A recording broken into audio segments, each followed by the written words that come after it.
ओम शांति। आज हम अपने जीवन की पहली पहेली का हल सुनेंगे, लेकिन एक बात का हम ध्यान अवश्य रखेंगे कि जो भी हम सुनेंगे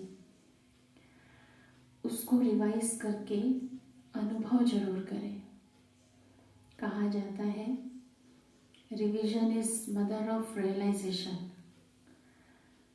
अगर हमें अनुभूति करनी है तो हमें बार बार अपने मन में रिवाइज करना होगा। जैसे एक विज्ञान का विद्यार्थी अपनी थ्योरी क्लास अटेंड करने के बाद प्रैक्टिकल लेबोरेटरी में जाता है और वहाँ वो उस थ्योरी का प्रयोग करता है तो उसे बहुत अच्छा अनुभव होता है। तो उसी प्रकार यहाँ हमारी थ्योरी क्लास होगी, लेकिन इसके बाद जो कर्म क्षेत्र है वो हमारी प्रैक्टिकल लेबोरेटरी है और वहाँ हम इस ज्ञान का उपयोग जरूर करेंगे। तो आज जो पहली पहेली है, मैं कौन हूँ, उसका हल बताया जाएगा। तो सबसे पहले कुछ प्रश्न हैं जिन प्रश्नों पर हम विचार करेंगे।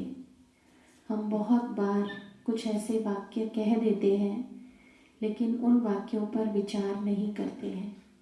जैसे मान लीजिए आज मेरे सिर में दर्द है, तो मैं क्या कहती हूँ? मेरे सिर में दर्द है। मैं सिर में दर्द हूँ हम कभी ऐसा नहीं कहते, मेरे सिर में दर्द है। अगर इस वाक्य को हम ध्यान से समझेंगे तो ऐसा लगता है दो चीज़ें हैं, एक है मैं और दूसरा है मेरा। मैं और मेरा तो भिन्न भिन्न चीज़ें हैं। मैं चेतन हूँ, मेरा अर्थात यह शरीर जड़ है। तो दर्द मैं को नहीं, मेरे को है। अर्थात सिर में दर्द है लेकिन उस दर्द का अनुभव मैं कर रही हूँ। तो दो भिन्न भिन्न चीज़ें हो गई, मैं और मेरा। मैं कौन हूँ? मैं एक चैतन्य शक्ति हूँ, मैं एक एनर्जी हूँ, मैं एक लाइट हूँ और यह शरीर बिल्कुल अलग है। इस शरीर को मैंने धारण किया हुआ है। जैसे मेरे पास में जो चित्र है, इस चित्र में ये स्पष्ट दिखाया गया है कि जो शरीर में चेतन शक्ति है, जिसे हम आध्यात्मिक भाषा में आत्मा कहते हैं, आत्मा और यह जड़ शरीर मिलकर के जीवात्मा कहलाता है। अर्थात इसको कहते हैं ह्यूमन बीइंग।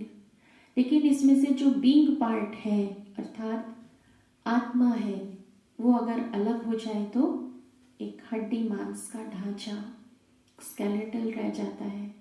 तो मैं कौन हूँ? मैं वास्तव में चेतन शक्ति आत्मा हूँ, जिसके इस शरीर में प्रवेश होने पर देखती हूँ, सुनती हूँ, बोलती हूँ, कर्म करती हूँ, पर मैं इससे भिन्न हूँ। तो दो भिन्न भिन्न सत्ताएं हैं, दो भिन्न भिन्न चीजें हैं, एक आत्मा और दूसरा शरीर। तो मैं कौन हूँ? मैं आत्मा हूँ। इसी को हम और अच्छे से स्पष्ट करेंगे कि मेरा यह शरीर एक गाड़ी की भांति है और इस शरीर को चलाने वाली आत्मा ड्राइवर है।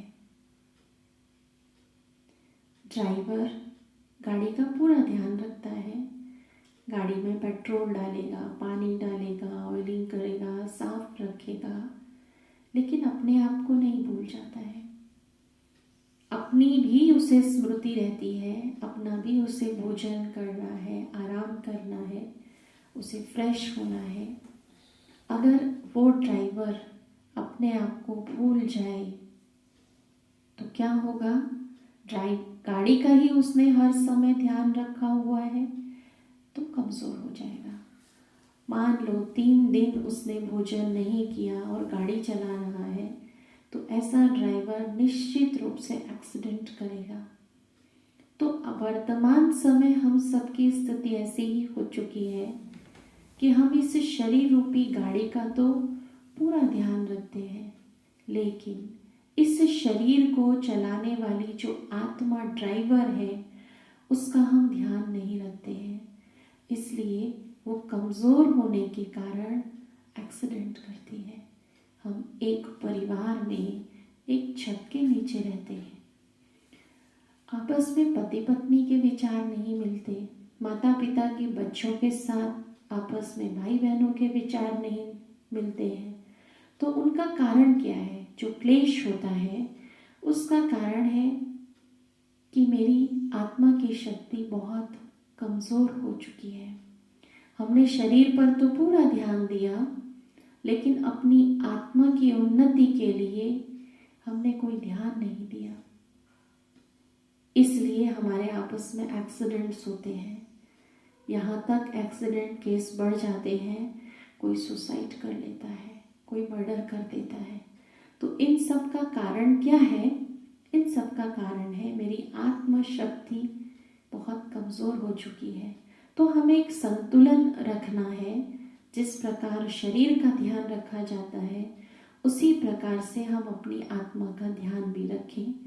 और आत्मा का भोजन है ज्ञान। जितना आत्मा ज्ञान को सुनती है, महसूस करती है, धारण करती है, तो आत्म बल बढ़ता है और उसकी निशानी होगी कि मेरा जीवन सुखमय होता जाएगा।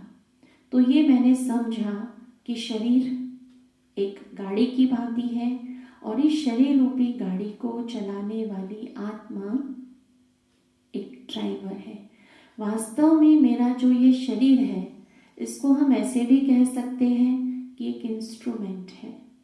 जैसे मेरे कान हैं, ये सिर्फ इंस्ट्रूमेंट है, कान नहीं सुनते हैं। ये आंखें हैं, आंखें नहीं देखती हैं। आंखें तो खिड़कियां हैं जो आत्मा इन आंखों रूपी खिड़कियों में से देखती है।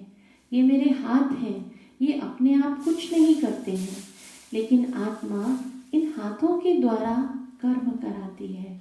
जैसे मेरे आगे ये माइक रखा हुआ है, ये माइक जड़ है और मैं आत्मा जो बोल रही हूँ, मैं चेतन हूँ। तो जड़ का कोई रोल नहीं है, लेकिन जड़ को यूज करने वाला, प्रयोग करने वाला चेतन होता है। जैसे आंखें नहीं देख रही हैं, पर आंखों के द्वारा देखने की क्रिया की जा रही है। इस बात को हम महसूस करें। हम फोन करते हैं तो मैं चेतन हूँ, मैं बोल रही हूँ। फोन इंस्ट्रूमेंट है और वो इंस्ट्रूमेंट जो दूसरा व्यक्ति है उस तक मेरी बात पहुंचाता है। तो दूसरा जो सुनने वाला है वो भी चेतन है, सिर्फ ये फोन एक रिसीवर का काम कर रहा है। तो उसी प्रकार से हम ये महसूस करें कि मैं आत्मा कराने वाली हूँ और यह शरीर मेरा एक इंस्ट्रूमेंट है। तो आत्मा अलग है और शरीर अलग है। कभी कभी ऐसी घटनाएं हो जाती हैं, मान लो कोई बच्चा है और उसके पिता उसको कहते हैं ये तो मेरे कुल का दीपक है।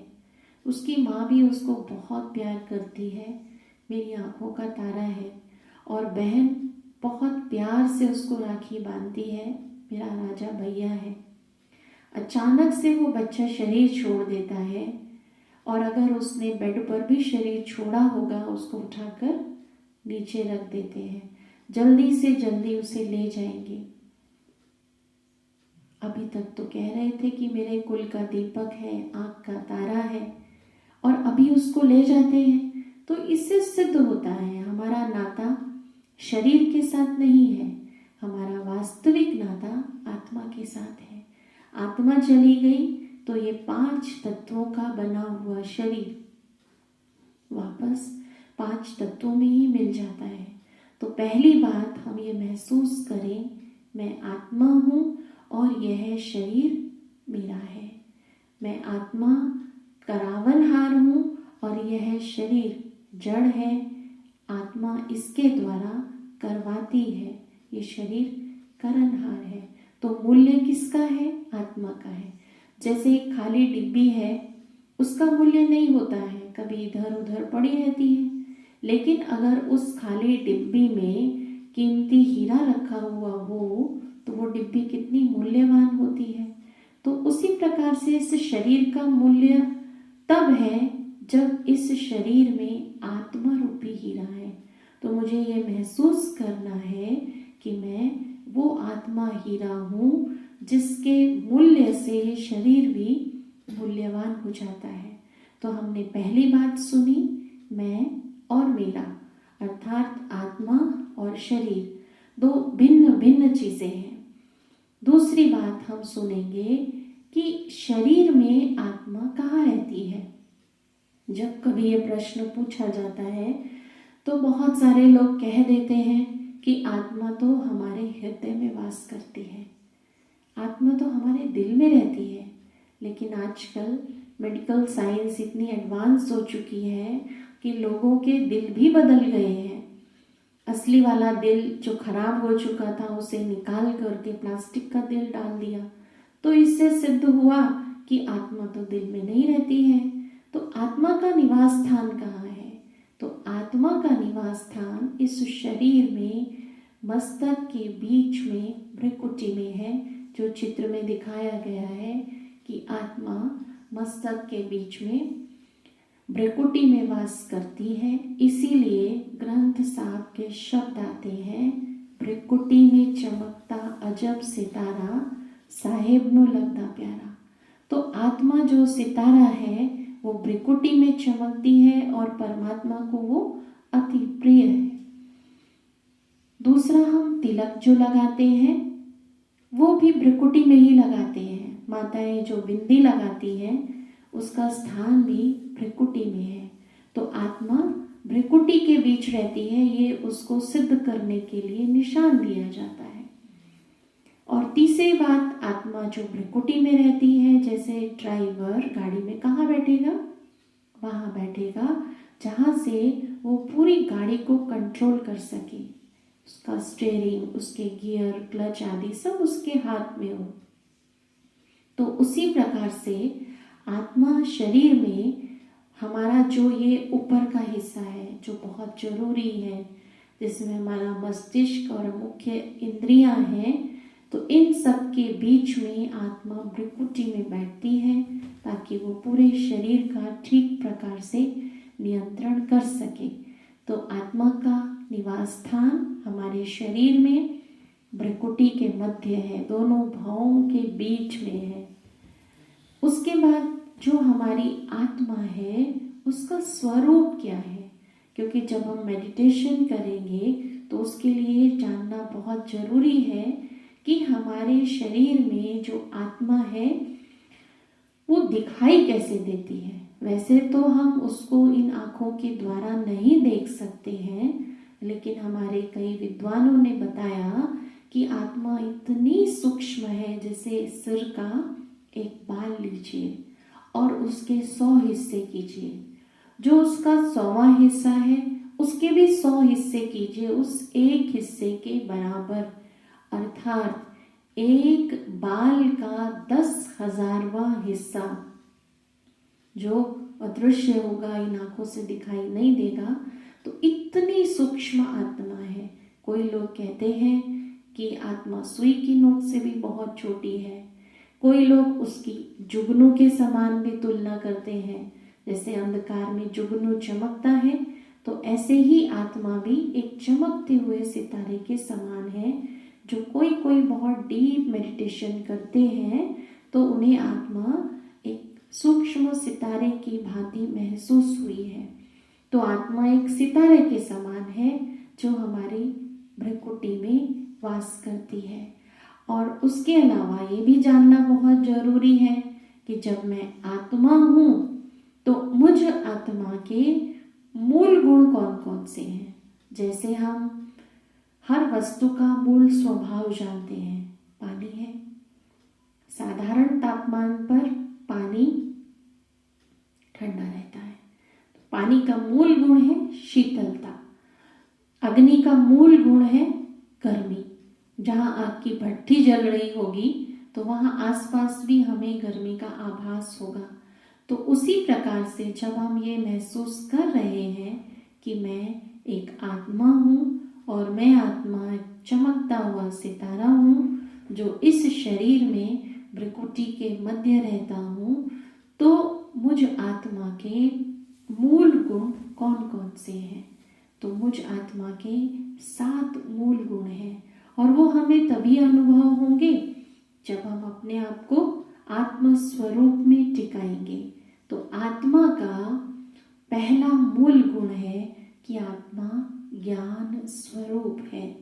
जब वो आध्यात्मिक ज्ञान मुझ आत्मा के अंदर आता है तो मेरे मन का अंधकार समाप्त हो जाता है। तो मैं ये सत्यता अवश्य जानूं कि मुझ आत्मा के मूल गुण, पहला मैं ज्ञान स्वरूप हूँ।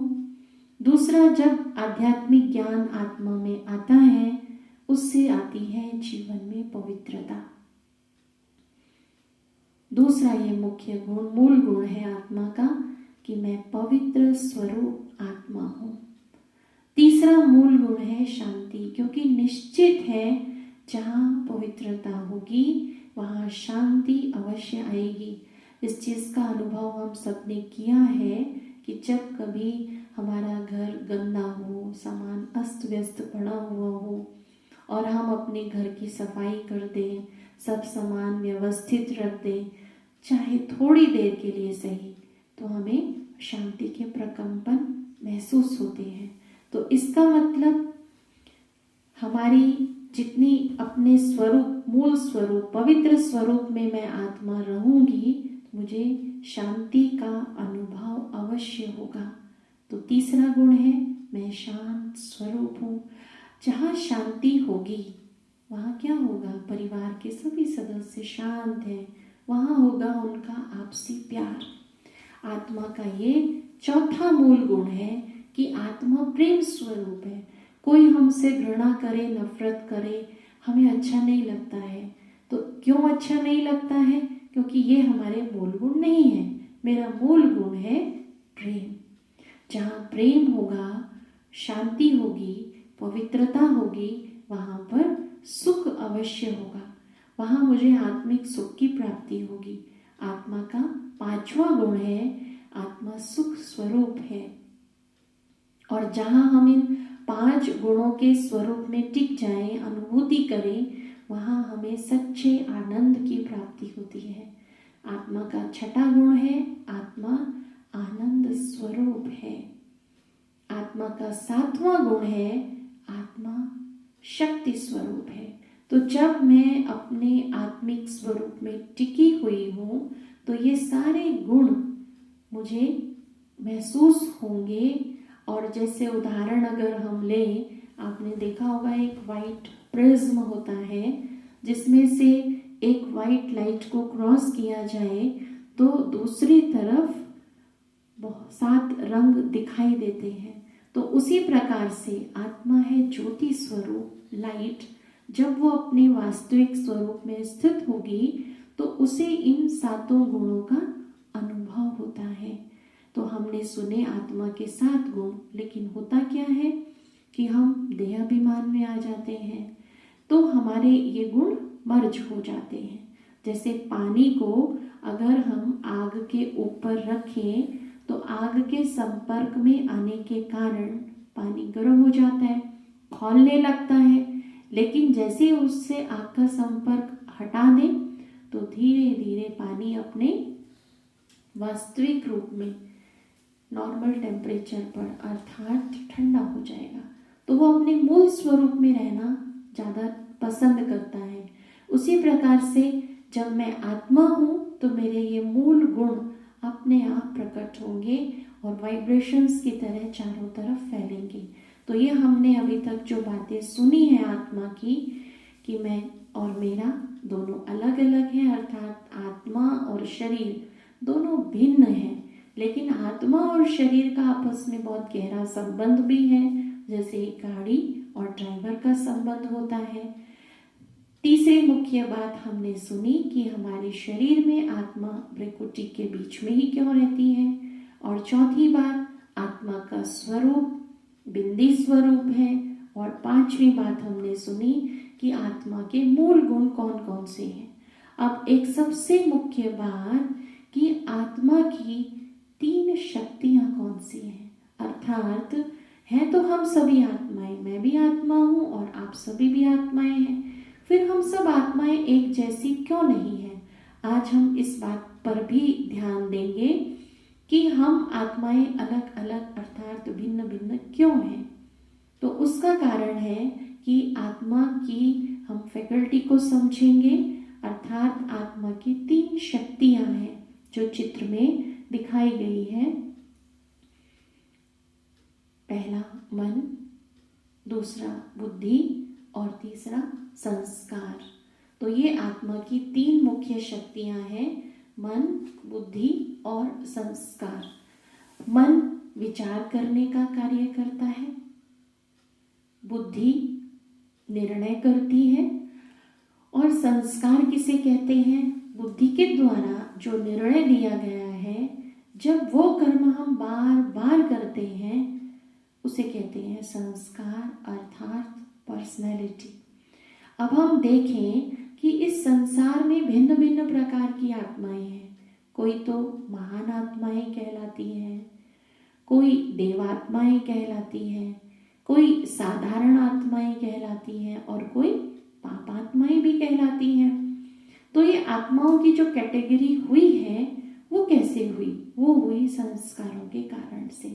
किसी के संस्कार बड़े दिव्य हैं तो उसे कहा जाता है देवात्मा, या किसी के संस्कार दूसरों को सुख देने के हैं, महान कार्य करने के हैं, तो उसे महान आत्मा कहा जाता है।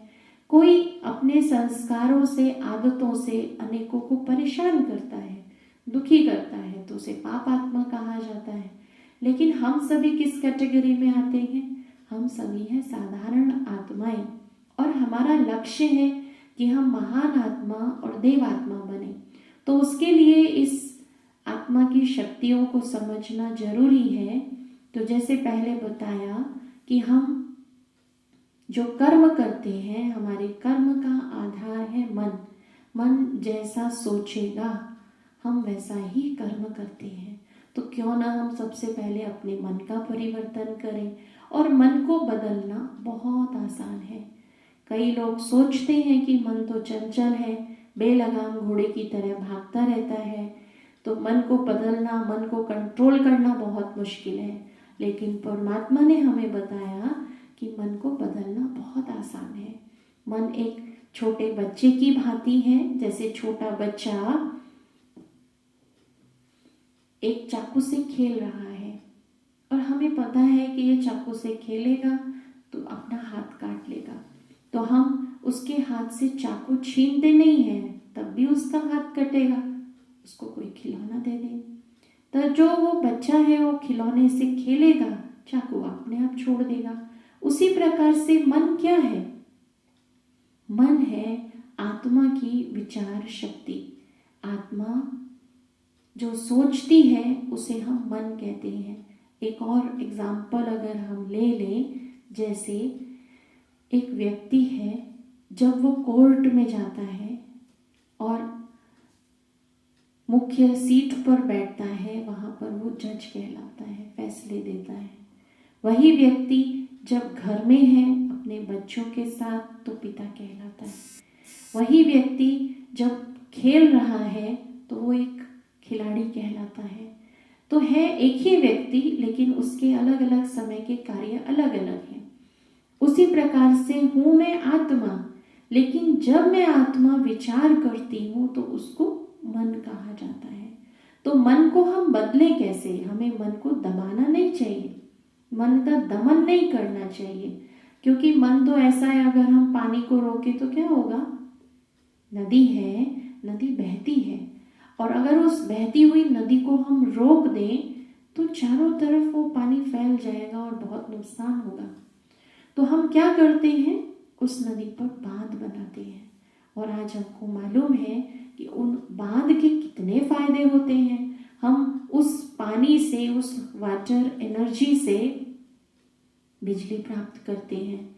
हमारे खेतों में सिंचाई होती है।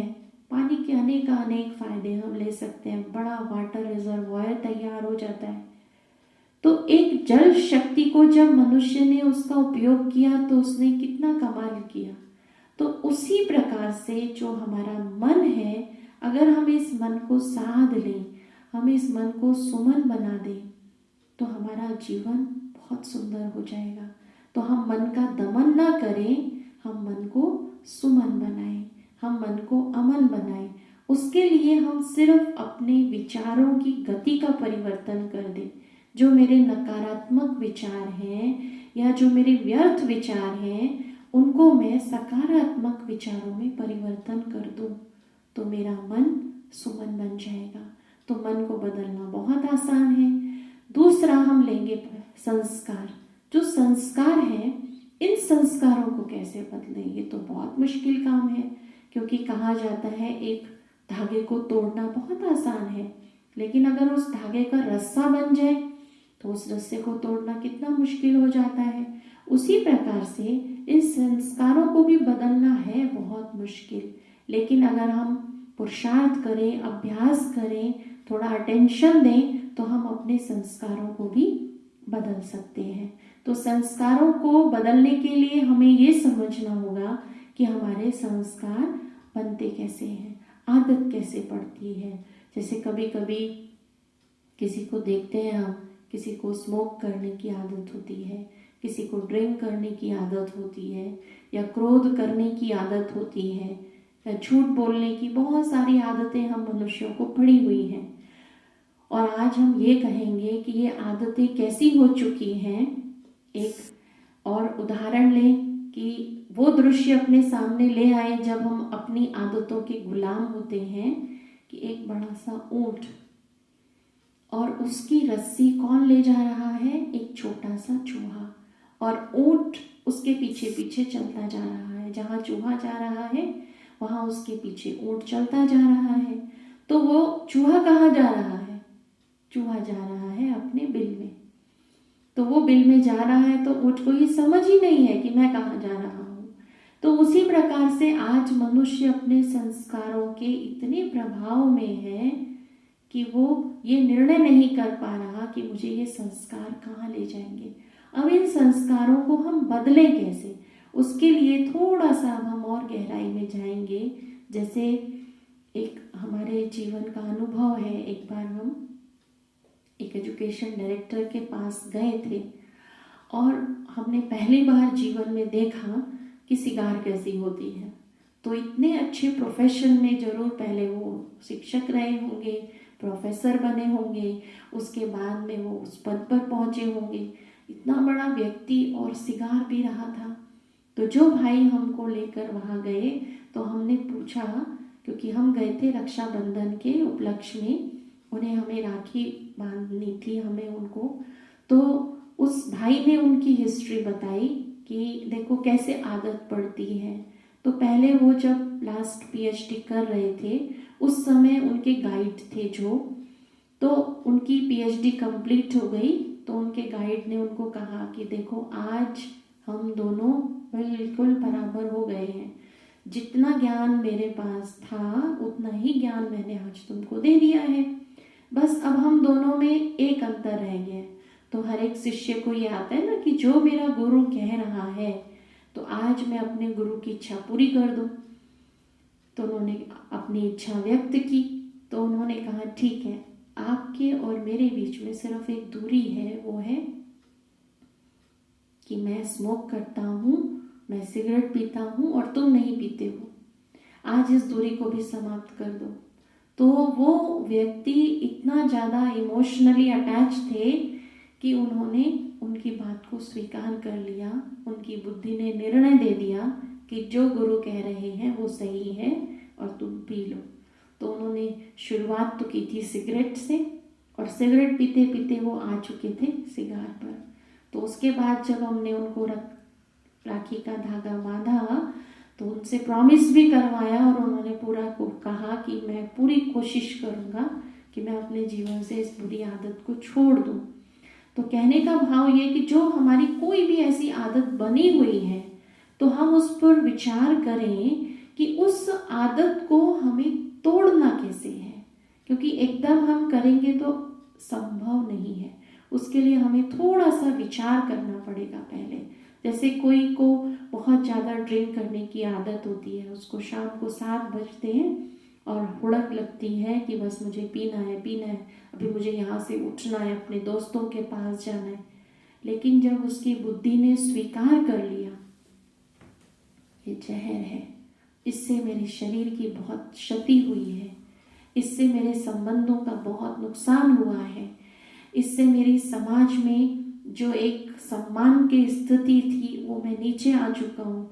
जब वो ये रियलाइज करता है कि इससे कितने मुझे नुकसान हुए हैं और अपने मन में ये दृढ़ निश्चय लेता है अब मुझे नहीं पीना है, लेकिन उसके शरीर में या कहीं उसके खून में तो अभी शराब है। अब 7 बजते हैं अगले दिन, फिर उसको खींच होती है, पी ले, थोड़ा सा पी ले, बार बार उसको ये विचार आता है।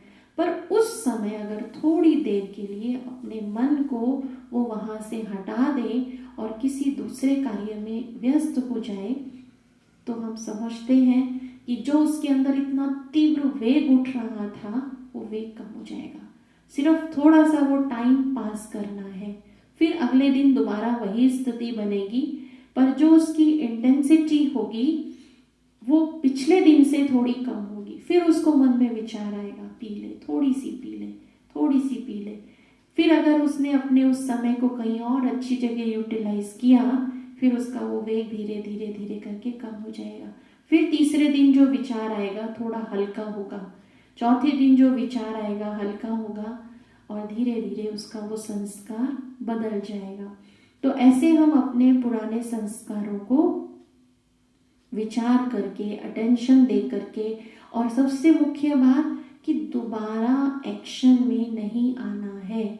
जैसे हमारे पास एक लाल रंग का कपड़ा है और मैं चाहती हूँ कि वो लाल रंग का कपड़ा हरे रंग में बदल जाए, तो लाल के ऊपर तो हरा नहीं होगा ना, लाल पहले मुझे फेड करना पड़ेगा। लाल को फेड करते करते जब वो सफ़ेद रंग आ जाएगा तो उसके ऊपर मैं हरा रंग, नीला रंग या जो मुझे चाहिए वो मैं कर सकती हूँ और मुझे स्पष्ट दिखाई देगा। तो उसी प्रकार से जो मेरी आदतें हैं, खराब आदतें, मेरे मन तक आ रहा है कोई बात नहीं, लेकिन मेरे कर्म में ना आए तो निश्चित रूप से मैं अपनी पुरानी आदतों को बदल लूंगी।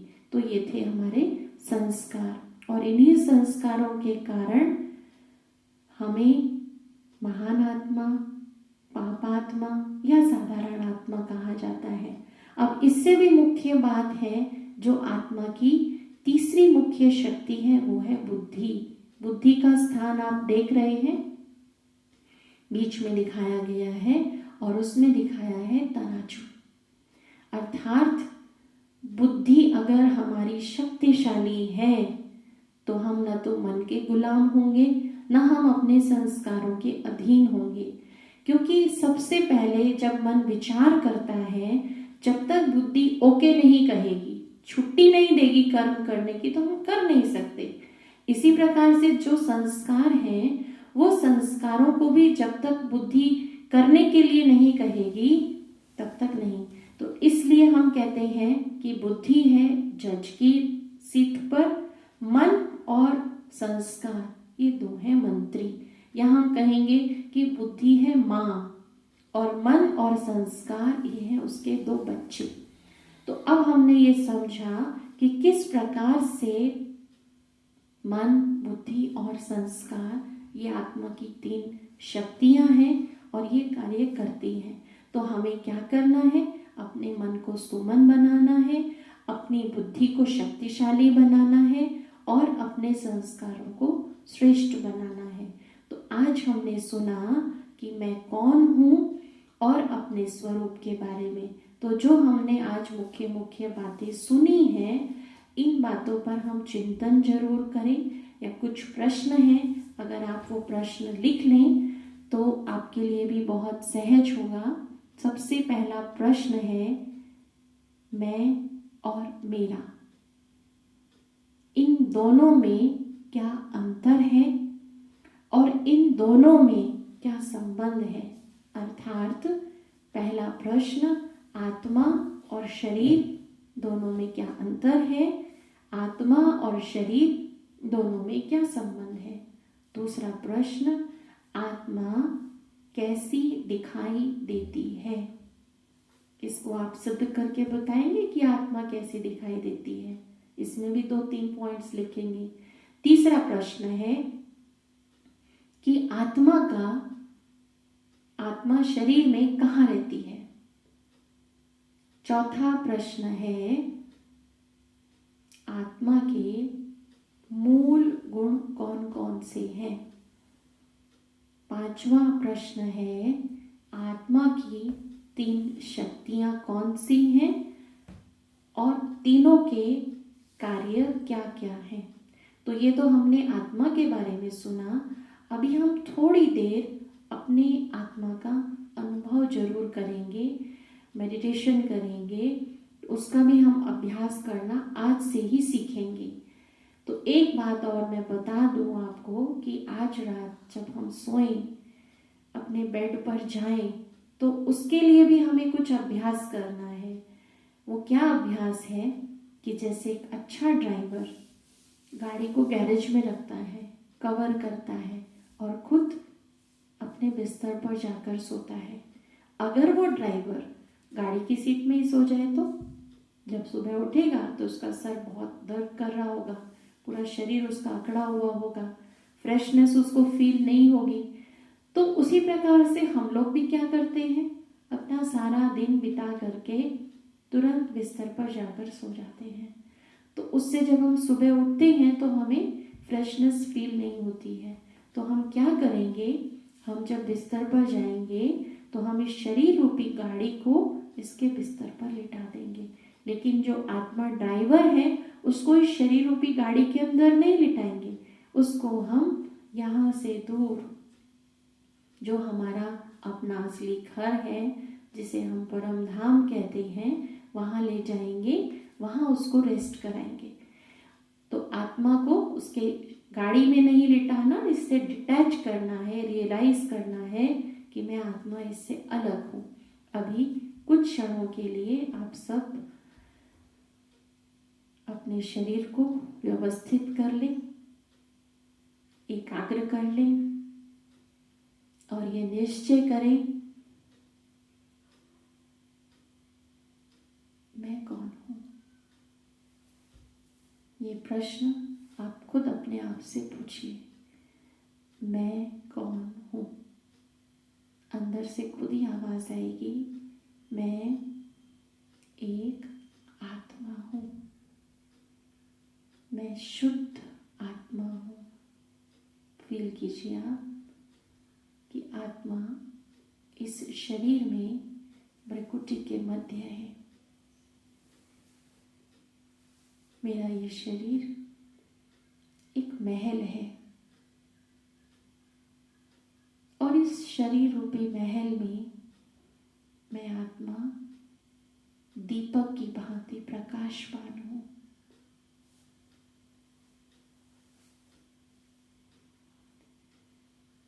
आंखें, नाक, कान, मुख, ये सभी मेरी खिड़कियां हैं। मैं चमकता हुआ सितारा मस्तक के बीच में विराजमान हूँ। देखिए अपने स्वरूप को कि आत्मा कितनी सुंदर है, कितनी सूक्ष्म है। मैं वो सूक्ष्म शक्ति हूँ जो मस्तक के बीच बैठकर इस पूरे शरीर का संचालन कर रही हूँ। मैं आत्मा अपने वास्तविक रूप में हूँ, अपने मूल स्वरूप ज्योति बिंदु स्वरूप में हो।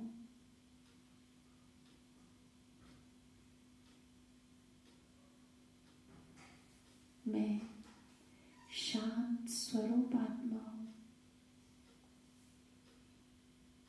फील कीजिए कि शांति के प्रकंपन इस शरीर रूपी महल से चारों ओर फैल रहे हैं। मेरी आंखों से शांति के प्रकंपन निकल रहे हैं।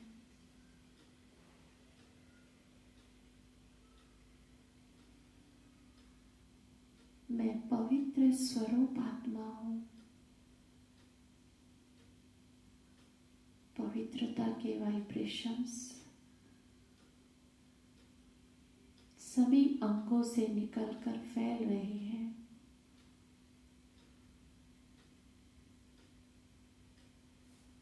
मैं प्रेम स्वरूप आत्मा हूं।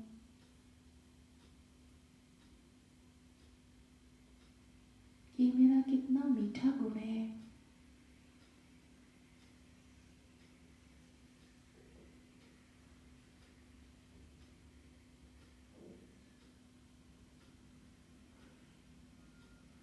मैं सुख स्वरूप आत्मा हूं।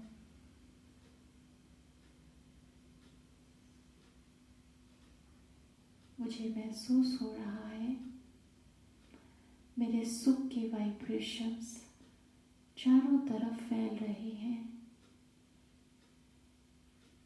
और इस संसार के हर मनुष्य से, प्रकृति से सुख की अनुभूति हो रही है। मैं आत्मा आनंद स्वरूप हूं।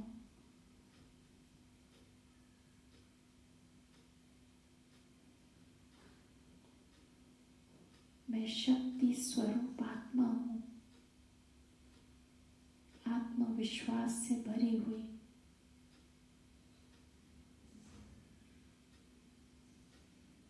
तो इस प्रकार आज जब सारे दिन में जब भी समय मिले, इस शरीर को थोड़ी देर के लिए अलग कीजिए। जैसे हम वस्त्र बदलते हैं, खोटी पर टांग देते हैं या हैंगर पर टांग देते हैं, दूसरे धारण करते हैं, तो इसी प्रकार से जब भी मुझे 1 मिनट, आधा मिनट, जितना भी समय मिले, अपने आप को इस शरीर से अलग महसूस करें। आपको बहुत अच्छा लगेगा। और आपके जो भी कमेंट्स हो, अनुभूति हो, आप कमेंट बॉक्स में ज़रूर शेयर करें। Thank you.